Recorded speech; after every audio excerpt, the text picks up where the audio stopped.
Hi, I'm Korey with foodthought.com, and today I'm featuring one of my favorite things, a crock pot recipe. There's so many great ones out there. You probably have a whole bunch that are family favorites, but we've come up with 10 new ones that we want to share with you. I'm going to show you a few of them today. I have spinach butter chicken on the menu today. It's a traditional Indian dish, buttered chicken, but to kind of boost up the nutrition a little bit, we're adding a bit of spinach at the very end, just before you're done cooking. So to get started, as you know, crock pot cooking is so simple and easy. You don't even really need to brown your meats. It's optional. This one, you don't. You're taking boneless, skinless chicken thighs. It could have the bone in as well if you wish. I've chosen the boneless, skinless. I'm doing a double batch here as well. So you check out these recipes on crock-pot.ca, but I'll walk you through. But if we get going too quick, you can always go back for reference. And then I'm taking one large onion that I've chopped up, adding that on top of our chicken. When you're adding vegetables to your crock pot, it's really good to make sure that the pieces are all uniform size so that they cook evenly. If you're using root vegetables like carrots, parsnips, potatoes, those are vegetables that you want to have underneath the meat because the juices will drop on top and they'll cook a little bit more slowly than the meat, so you want them underneath. We're going to add to this, wait, we'll do our spices first. Sorry, this is the fun part. So buttered chicken, full of different types of spices. I looked at about 10 different recipes, each one with different ingredients. So what we've done is picked 3 tablespoons of spices, given you the choices for you to choose from, but basically what you need in total are 3 tablespoons of a variety of spices.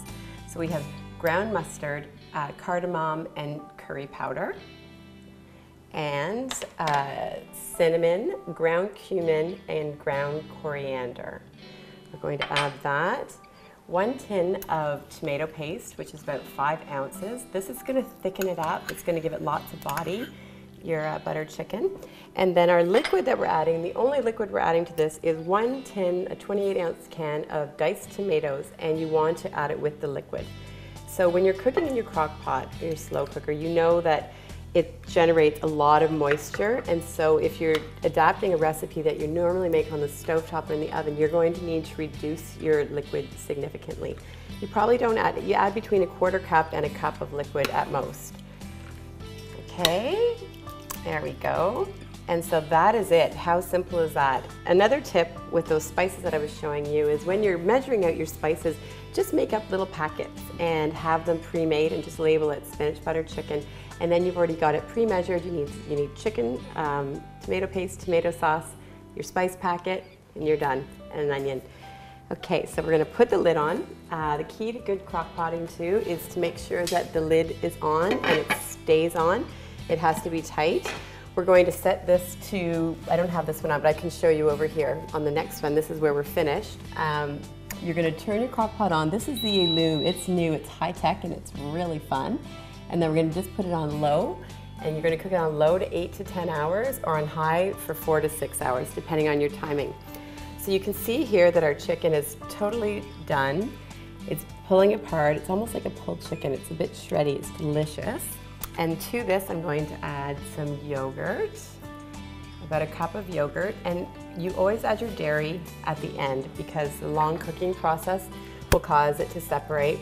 Other things that you would add at the end of working with your slow cooker are seafood. It only takes about an hour. There's a really great mussels recipe on the website to cook in your crock pot. It's really good.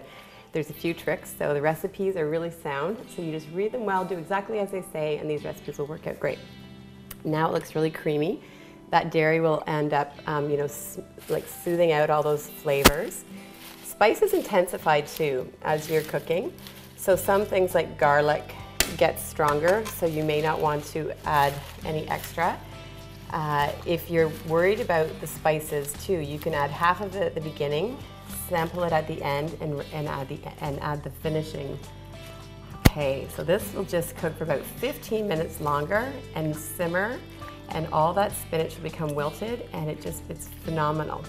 So let's go leave this. Just show you this too. Another recipe I was talking to you about is the turkey chili. It's an autumn turkey chili. Phenomenal for this season. It has squash and apples and coconut milk in it. So it's got a little bit of sweet. It's got some curry. Very, very good. Excellent thing to do leftover turkey after Thanksgiving or the holidays. And then a dessert that we have here. This is a fun dessert. It's called a warm angel food trifle. It is an ooey gooey delicious mess, and when you make this, your kids will stand there, or you might stand there too, for an hour and a half. That's how long it takes. You line your crock pot with parchment paper, because that way you have no mess. And then you take an angel food cake and you layer it, and then you put chocolate chips or chocolate chunks, marshmallows, and we're using seasonal fruits. We've chosen nectarines. In the summer you can use strawberries or raspberries. I'm just going to add the top layer to this, add a few more of these special little things, and I like to make sure I leave a lot of these marshmallows outside the cake and along the parchment, because when it cooks, it's almost like a fire roasted marshmallow when it's done. It gets browned and beautiful. And then the way to finish this is just add a little bit of cream down the hole, the center. You close the lid, set it on low for an hour and a half, and when it comes out, it's just one big delicious, delicious dessert. So for these fun ideas and lots more, visit the Crock Pot website.